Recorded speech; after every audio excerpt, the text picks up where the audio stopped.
The Messenger sallallahu alayhi wasallam said, there are three people whom Allah Almighty loves, and He smiles at them and He is happy with them.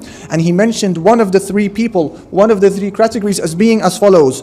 One of the three categories, He says, is a person who has a beautiful wife, a beautiful spouse, and a very comfortable soft bedding.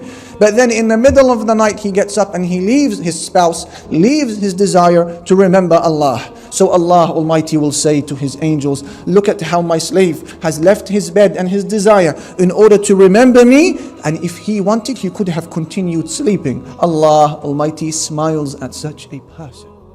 So you may think now, okay, what is the significance of the smile of Allah? What happens when Allah Jalla Jalaluhu smiles at a person? Imam Ahmad narrates in his Musnad that the Messenger sallallahu alaihi wasallam said, answering this question, when your Lord smiles at a person, he said, when your Lord smiles at a person in the life of this world, He will not have any accountability on the Day of Judgment.